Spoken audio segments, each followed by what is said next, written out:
A paz do Senhor, seja bem-vindo, seja bem-vinda ao canal do professor Álvaro Bruno para mais uma videoaula de jovens do primeiro trimestre de 2021 da nossa revista da CPAD.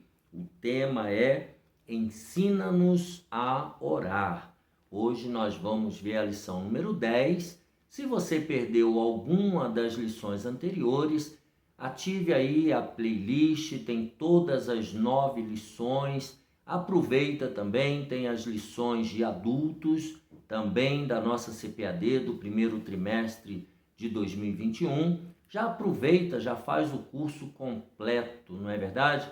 Da lição de jovens e da lição de adultos. Também deixa aqui embaixo já o seu gostei, o seu like. No final desse vídeo, pode colocar seus comentários, observações e não esqueça de compartilhar. Tudo aquilo que é bom, a gente deve compartilhar. Se fez bem para você, então compartilhe com seus amigos e contatos para que eles também sejam abençoados por Deus. Então, lição número 10, referente ao dia 7 de março de 2021, comemoramos amanhã Dia da Mulher, então feliz Dia Internacional para todas as mulheres do Brasil e do mundo. O tema dessa lição número 10 é Jesus e a oração do Pai Nosso. Coisa linda. Texto do dia. Mas tu, quando orares, entra no teu aposento e, fechando a tua porta, ora a teu Pai, que vê o que está oculto. E teu Pai, que vê o que está oculto, te recompensará. Mateus capítulo 6, versículo 6. Síntese. A oração do Pai Nosso foi deixada por Jesus para nos ensinar acerca da importância da oração em oculto, da primazia de Deus no direcionamento de nossas petições e do valor do altruísmo em nossa trajetória cristã. Os objetivos dessa lição primeiro, mostrar que Jesus Cristo é o nosso maior referencial de vida e de oração. Segundo, contemplar os principais ensinos da oração do Pai Nosso. E terceiro objetivo, destacar que a glória e o poder pertencem somente a Deus. Vamos ao texto bíblico, Mateus capítulo 6, do versículo 5 ao 13. E quando orares, não sejas como os hipócritas, pois se comprazem em orar em pé nas sinagogas e às esquinas das ruas, para serem vistos pelos homens. Em verdade vos digo que já receberam o seu galardão.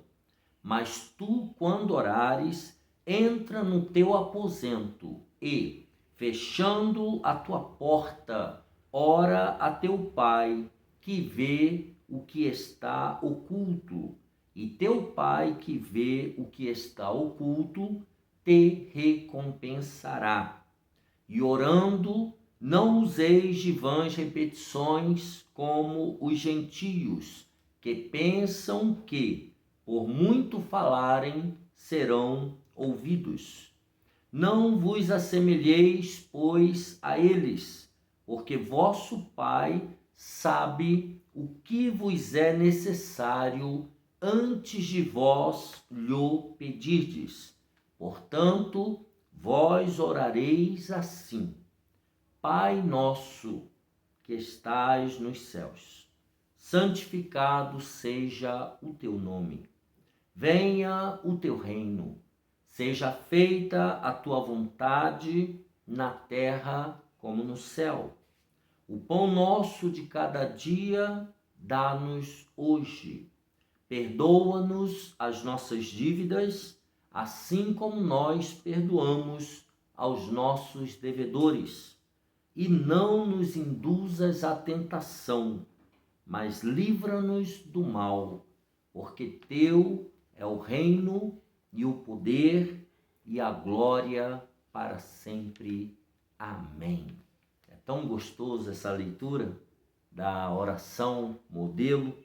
Vamos à introdução. A oração do Pai Nosso nos mostra o valor do altruísmo e a relevância do princípio da reciprocidade, bem como a necessidade magna de glorificarmos a Deus com toda a nossa vida.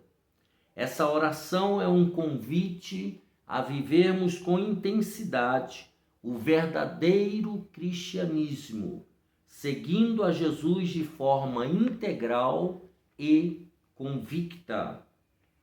Jesus ensina a respeito da oração.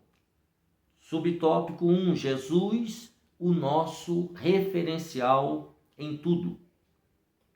Uma verdade maravilhosa na vida do cristão é o fato de poder ter em Cristo o seu referencial por excelência. Se somos seguidores do Mestre, devemos sempre fazer todas as coisas do mesmo jeito que Jesus faria em nosso lugar. Na aula anterior, nós estudamos sobre o fariseu e o publicano, e nós vimos que o fariseu, ele reconhecia que era um pecador e, portanto, precisava de um Salvador. E nós vimos então que Jesus, ele é a nossa referência nas coisas mais simples até as coisas mais complexas. E citamos até um livro cujo nome é Em Seus Passos, o que faria Jesus? Que mostra justamente esse pensamento, que nós, como discípulos de Jesus, devemos fazer tudo o que Jesus faria se estivesse no nosso lugar.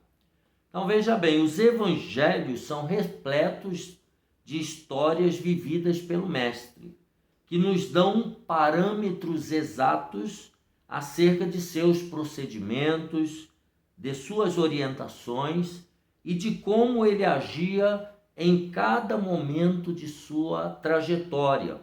Assim também é para com a vida de oração de Jesus. Em cada história, uma lição preciosa para a nossa alma. Quero usar para ilustrar esse tópico um momento muito marcante na vida da igreja. O encontro de Jesus com os discípulos que iam pelo caminho de Emaús. Está lá em Lucas 24, do versículo 13 ao 35. A identidade do mestre passou despercebida pelos dois homens ao longo de todo o caminho até o momento da ceia. Eles somente perceberam quem era o forasteiro no exato momento em que Jesus orou, dando graças pelo pão. Cristo era referência em tudo, inclusive no orar.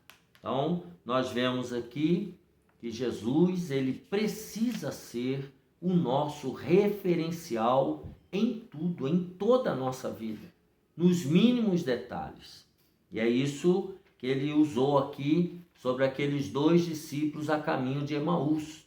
Eles tinham desistido de esperar o dia da ressurreição de Jesus. E Jesus foi ao encontro deles nesse caminho. E foram conversando durante a jornada, e Jesus falando, explicando a Torá. Quando chegaram próximo da casa deles, Jesus fez que ia embora, e eles então falaram: não, fica conosco, já está tarde. E Jesus então ia passar a noite com eles, mas na hora da refeição eles reconheceram Jesus quando fez a oração pela ceia. Então Jesus, ele é uma referência para nós na oração. Subtópico 2, uma oração que nos ensina a viver. A oração do Pai Nosso vem acompanhada de uma série de instruções importantes acerca de como devemos nos portar nos momentos em que oramos, mas também, mediante seu próprio conteúdo, nos ensina a viver. Essa oração, em cada conjunto de palavras, nos revela verdades bíblicas maravilhosas e que nos orientam quanto a como devemos proceder no dia a dia e também como nos relacionarmos com Deus. Nos 6 pedidos constituintes da oração, 3 são direcionados à santidade e à vontade de Deus e 3 são referentes às necessidades pessoais nossas. Primeiro, santificado seja o teu nome. Segundo, venha o teu reino. Depois, seja feita a tua vontade. Segundo, o pão nosso, as nossas dívidas e livra-nos do mal. 6 pedidos, 6 expressões que muito têm a nos ensinar. O mestre inicia sua fala com observações precisas quanto aos procedimentos envolvidos na oração. Primeiro, devemos orar evitando a publicidade do ato, ou seja, orar, se possível, em oculto. Só eu e Deus, só você e Deus. Segundo, não fazer uso de repetições vãs, apenas para esticar suas orações. Então, se não tem mais o que falar, das duas uma, ou geme e chora, ou para de orar. Mas ficar repetindo a mesma coisa o tempo inteiro, tanto a oração em oculto, quanto a oração sem repetições vãs, são conselhos que evidenciam o zelo de Deus para com o exercício da oração verdadeira, que é a busca da alma do homem pela plena comunhão com Deus, que tudo criou. É na oração com o Deus que tudo criou que o homem, por iniciativa própria, abre seu coração e se expõe completamente ao olhar divino, que se inclina e ouve. É a intencionalidade do ato de orar algo precioso. Ou seja, quando nós vamos orar, não há nada que Deus não saiba. Quando nós vamos falar com Deus, não há nada em nós que esteja escondido. Deus está vendo tudo. Nossos pensamentos, nossas palavras, nossas atitudes. Então não há nada a esconder de Deus. Por isso, não podemos ser hipócritas, mudar tom de voz, mudar as palavras. Não, nós devemos ser naturais. Deus quer ouvir as nossas palavras como nós tratamos e falamos no dia a dia. A oração secreta é outro subtópico. Talvez você esteja se perguntando, como assim oração secreta? Não estamos nos referindo a uma oração que deve ser feita às escondidas, para que seu conteúdo não seja ouvido por ninguém e nem invalide seus efeitos. A oração não é secreta por seus argumentos, muito menos por ser algo que cause constrangimento, pelo menos não deveria causar, ou nos coloque em risco de vida. Houve o caso do profeta Daniel, que foi jogado aos leões por ter orado. A oração é secreta por se tratar de algo muito íntimo e pessoal, uma necessidade nossa de termos um tempo exclusivo para o nosso relacionamento com Deus. Então aqui nós podemos acrescentar que há sim orações secretas que você tem que fazer no seu quarto, você e Deus. Por quê? Porque são orações que, se você fizer em público, ao lado de outras pessoas, ou até mesmo no microfone, isso pode causar um grande escândalo, uma grande vergonha. E aí sim trará constrangimento para você e para as outras pessoas. Então, é importante sim fazer esse parênteses. Há orações que elas só devem ser feitas no quarto, em secreto, entre você e Deus.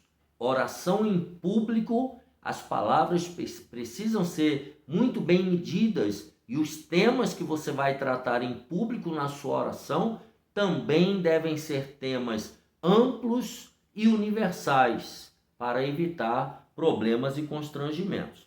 Essa oração secreta é aquela que temos com nosso Deus, movida pelo desejo ardente de termos uma maior intimidade espiritual. Jesus, ao longo de seus dias na terra, viveu muitas vezes a experiência dessa forma de orar. No monte, durante a tarde, em lugares desertos, em um jardim e tantos outros espaços, na busca por uma total imersão na prática da oração. Vamos ver Mateus, começando aí, Mateus 14, 23, quando Jesus manda os seus discípulos para o outro lado, enquanto ele despedia a multidão. No versículo 23, então, de Mateus 14, diz: E despedida a multidão, subiu ao monte para orar à parte, sozinho. E chegada já a tarde, estava ali só. Então veja, Jesus tendo um período de oração, separado dos discípulos, ele a sós com Deus. Em Lucas capítulo 6 e o versículo 12, antes da eleição dos 12, diz: E aconteceu que, naqueles dias, subiu ao monte a orar, e passou a noite em oração a Deus. Aqui fala sobre a oração que antecedeu a eleição dos 12. Em Marcos capítulo 1, versículo 35, Marcos capítulo 1 e o versículo 35, sobre a cura da sogra de Pedro, logo depois, e levantando-se de manhã muito cedo, estando ainda escuro, saiu e foi para um lugar deserto e ali orava. Então Jesus ele tinha essa experiência de oração. Ele, como homem, ele achou importante e necessário ter uma vida de oração. Mateus 26 e o versículo 36. Então chegou Jesus com eles a um lugar chamado Getsêmani e disse a seus discípulos: Assentai-vos aqui, enquanto vou além orar. Então Jesus ele tinha uma vida de oração. Então, sempre a sós. Às vezes ele chamava os discípulos, outras vezes, em grande parte, ele orava sozinho. Há momentos onde oramos em lugares com muitas pessoas, como em nossas igrejas e também em reuniões, aniversários e tantos outros. Mas também precisamos separar os momentos da oração solitária e secreta, aquela onde há apenas espaço para o cristão e o Deus que nos ama e nos ouve. De manhã cedinho, a fim de dedicarmos o nosso dia a Deus, ao final do dia, em ação de graças, e sempre que nossos corações forem impulsionados a orarem, atendendo ao chamado do Espírito Santo de Deus. Então, veja como é importante, através do ensino de Jesus, a oração em particular e a oração em público. E quando nós já tratamos disso em aulas anteriores, se você perdeu a lição número 1, número 2, dê uma olhada lá na playlist, nós deixamos muito claro que a oração, ela não deve ser algo cansativo, doloroso, sofrível.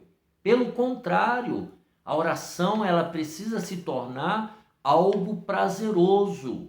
É um diálogo que a gente tem com Deus, uma conversa de amigo com amigo, uma intimidade. A oração é para desenvolver um relacionamento de intimidade com o nosso Deus, que é um Deus soberano, um Deus tão grande, mas um Deus que se preocupa comigo e com você. Então, dê uma olhadinha nas aulas anteriores para você entender esse conceito de oração. Entra lá na playlist, dê uma reolhada na lição 2, se você já assistiu, na 3, para você entender a linha de raciocínio desse trimestre.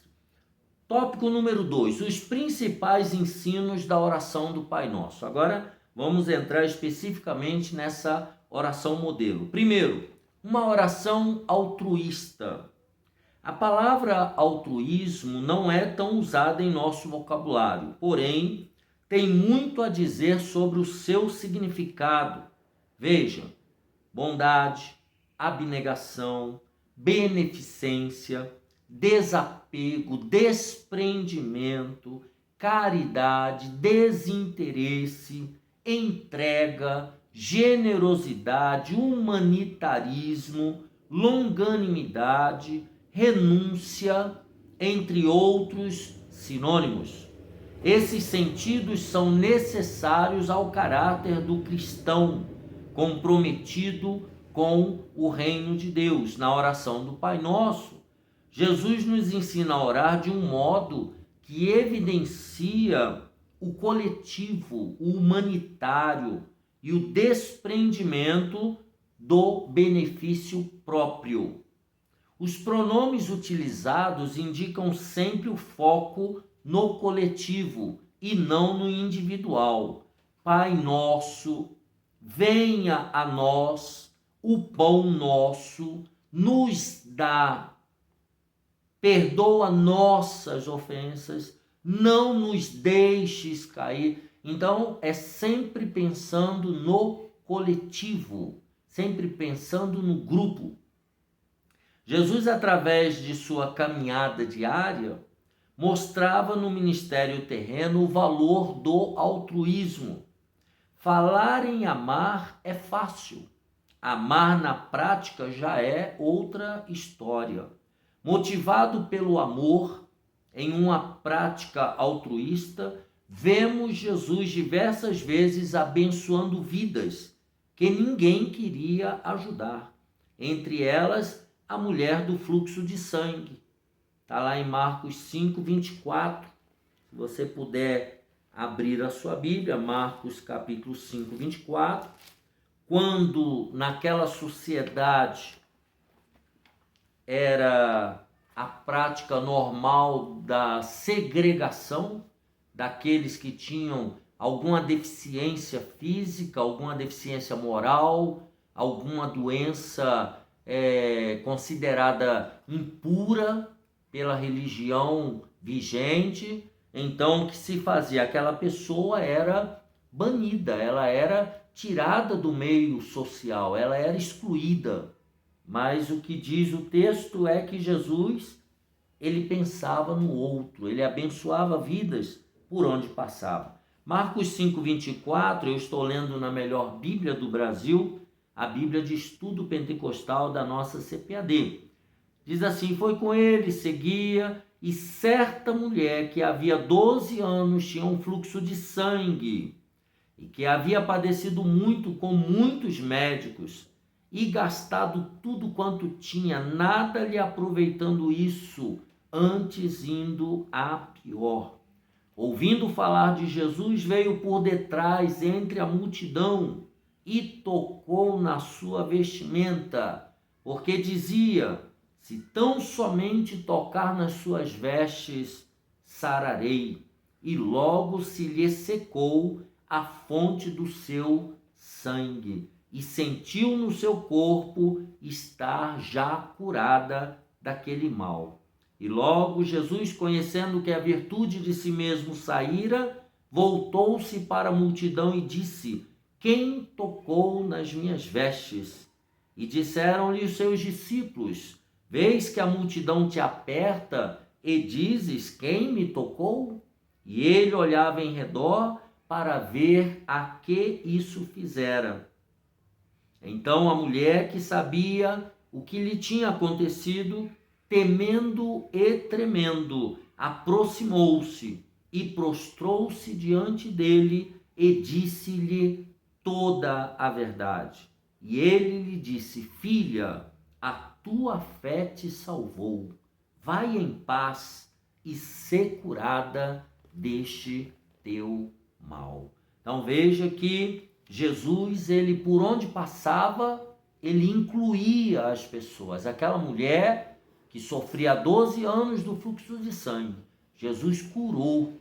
Aquela mulher voltou para sua família, certamente. Aquela mulher voltou a frequentar o templo. Aquela mulher voltou a ter amigas e amigos. Aquela mulher voltou a ter uma vida normal. Veja que coisa maravilhosa. Um outro exemplo, o paralítico do tanque de Betesda, está lá em João capítulo 5, do versículo 1 ao 15. Havia 38 anos que aquele homem estava ali, paralítico, esperando um suposto anjo que descia uma vez por ano e balançava as águas. Quem mergulhasse primeiro era curado. E aquele homem há 38 anos esperando a sua oportunidade. E o cego Bartimeu, na entrada lá de Jericó, da cidade de Jericó, e Jesus quando passou, e ele começou a gritar: Senhor, tem misericórdia de mim, até que Jesus o mandou chamar e ele foi curado. Então, nós devemos seguir o exemplo de Jesus e viver o altruísmo em nossas vidas, promovendo o bem-estar do nosso próximo. Vejamos o que diz aí em Mateus 22, 37. Mateus capítulo 22, abra sua Bíblia de estudo pentecostal, versículo 37 ao 39. E Jesus disse-lhe: amarás o Senhor teu Deus de todo o teu coração e de toda a tua alma e de todo o teu pensamento. Este é o primeiro e grande mandamento. E o segundo, semelhante a este, é: amarás o teu próximo como a ti mesmo. Então veja que amar o próximo é fazer o bem. Onde nós passarmos, precisamos mudar a vida das pessoas para melhor. Precisamos ser uma bênção na vida de outras pessoas, porque era assim que Jesus fazia. Onde Jesus passava, havia cura, havia libertação, havia mudança de vidas, havia salvação, havia transformações naquela cidade. Onde Jesus passava, ali tudo era alterado. E eu e você? Somos altruístas? Onde nós passamos, o que fica dentro da história? Bênção ou maldição? Nós devemos tomar cuidado, né? O princípio também da reciprocidade.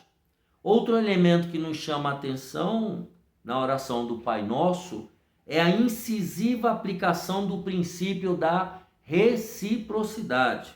Veja, perdoa-nos as nossas dívidas, assim como nós perdoamos aos nossos devedores. Então, aquilo que eu recebo para mim, né, aquilo que eu quero para mim, eu também libero para o outro. Então, se eu quero minhas dívidas perdoadas, eu também tenho que perdoar aquele que me deve. Na sequência, o mestre explica que, se perdoarmos as ofensas dos homens, o Pai Celestial nos perdoará também. Mas se não perdoarmos aos que nos ofendem, também não seremos perdoados por Deus. A lei da reciprocidade, o princípio da reciprocidade. Precisamos colocar em prática esse ensinamento todos os dias da nossa vida. O perdão é uma importante chave para que o Pai Celeste nos abençoe com a sua ação curadora e nos perdoe pelas nossas faltas. Aquilo que desejamos para as nossas vidas, antes precisamos buscar levar a vida dos nossos próximos, sempre.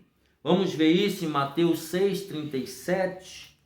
Se você não fechou o livro de Mateus, é só virar a página, capítulo 6, e o versículo 37, quando ele diz 6,30, é Mateus 6,37? Não, é Lucas 6,37. Eu fiz confusão com 7,12 aqui. É Lucas 6,37, eu viajei agora. Mas enfim, abra sua Bíblia em Lucas 6,37, diz, não julgueis e não sereis julgados. Não condeneis e não sereis condenados. Soltai e soltar-vos-ão. Então veja o princípio da reciprocidade. Lá em Mateus 7,12, ele diz, portanto, tudo o que vós quereis que os homens vos façam, fazei-lo também vós, porque esta é a lei e os profetas, é a chamada lei de ouro. Eu devo fazer ao outro aquilo que eu quero que ele faça a mim. Ah, mas ele me trata mal. Você já o tratou bem? Trate bem. Uma hora ele vai se cansar e vai ter que te tratar bem também. Vai funcionar a lei da reciprocidade. Primeiro você planta e depois você colhe. Bom? Vamos ao subtópico 3. É Deus que nos livra do mal. Deus permite que passemos pelas provas e adversidades, porém não nos tenta. Pelo contrário, fortalece-nos a fim de vencermos as tentações. O apóstolo Tiago, capítulo 1, ele trata sobre isso. Abra a sua Bíblia logo depois de Hebreus, lá na frente, já chegando em Apocalipse. Aí você abre em Tiago, capítulo 1. Vamos ver o que Tiago fala acerca da tentação. Isso é muito importante. Ele diz assim, Tiago 1, 2 e 3. Meus irmãos, tende grande gozo quando caídes em várias tentações, ou seja, quando você sofrer as tentações, não é que você vai ceder. Versículo 3, sabendo que a prova da vossa fé produz a paciência. Então, nós somos provados quando somos tentados, tá? Primeira carta aos Coríntios 10 e 13, viram um pouquinho a sua Bíblia. Primeira carta aos Coríntios, capítulo 10, e o versículo de número 13. Não veio sobre vós tentação senão humana, mas fiel é Deus, que vos não deixará tentar acima do que podeis. Antes, com a tentação, dará também o escape, para que a possais suportar. Então, toda tentação, ela já traz consigo o escape. Deus não permite vir a tentação sozinha, ela já vem com o escape, que é para a gente não ceder à tentação. Então, Jesus aqui, no aramaico, ele buscou enfatizar o sentido passivo do verbo e não o ativo. Ele permite que passemos pelo vale, mas jamais nos deixa só e sempre estará conosco, se o buscarmos em sincera oração. Então, nós precisamos ter uma vida de oração, de comunhão com Deus, para que ele nos livre do mal. Mas e se eu não orar? Ele vai me livrar? Com certeza que sim. Mas quando você ora, você tem a garantia, a chancela de que ele ouve e ele nos livra do mal. Vamos ao tópico 3 e já estamos concluindo. A glória e o poder pertencem a Deus. Em primeiro lugar, Deus. Como já vimos, a oração modelo apresentada por Jesus traz 6 pedidos. 3 contemplando a Deus e 3 relacionados às nossas necessidades pessoais. Porém, todos os 6 pedidos são feitos ao Pai soberano e revelam uma importante questão. Em primeiro lugar, sempre Deus. Deus sempre em primeiro lugar. Os primeiros 3 tópicos da oração contemplam a santidade e a vontade de Deus. Santificado seja o teu nome, venha o teu reino, seja feita a tua vontade. Esta deve ser sempre a nossa maior preocupação, buscar a Deus e glorificá-lo em todos os momentos das nossas vidas, cumprindo os seus propósitos e servindo-o. Vamos ver isso em Efésios capítulo 1 e o versículo 11. Paulo escrevendo aos Efésios, ele diz assim, versículo 11: Nele digo, em quem também fomos feitos herança, havendo sido predestinados conforme o propósito daquele que faz todas as coisas segundo o conselho da sua vontade. Então, nós devemos cumprir o propósito de Deus, servindo-o conforme a vontade dele. Devemos ter vidas santificadas, permitindo-nos sermos usados pelo Espírito Santo para promovermos o reino, deixando que a vontade dele se cumpra plenamente em nossa existência. Salmo 143, eu faço questão de ler na linguagem de hoje, da Sociedade Bíblica do Brasil, uma Bíblia que amo bastante. Salmo 143 e o verso 10.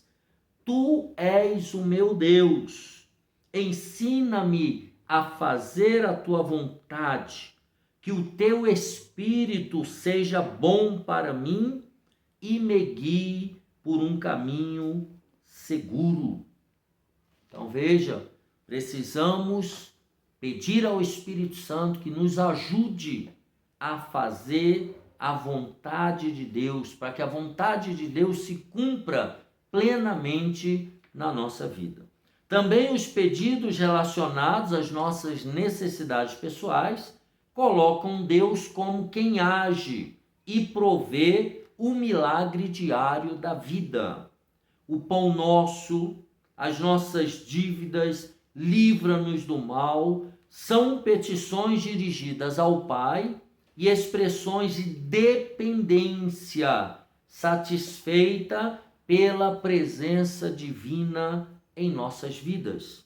Permitamos sempre que Deus ocupe o lugar de primazia em nossas vidas e, consequentemente, as demais coisas nos serão acrescentadas no tempo certo, segundo a vontade divina. Então veja que é muito importante que Deus esteja em primeiro lugar na nossa vida.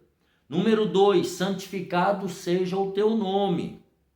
Quando Jesus iniciou a oração, as seguintes palavras foram proferidas: Pai nosso que estás nos céus, santificado seja o teu nome. Mateus 6 e 9. Essa expressão revela uma impressionante profundidade, já que na língua hebraica o nome revela muito acerca do seu possuidor.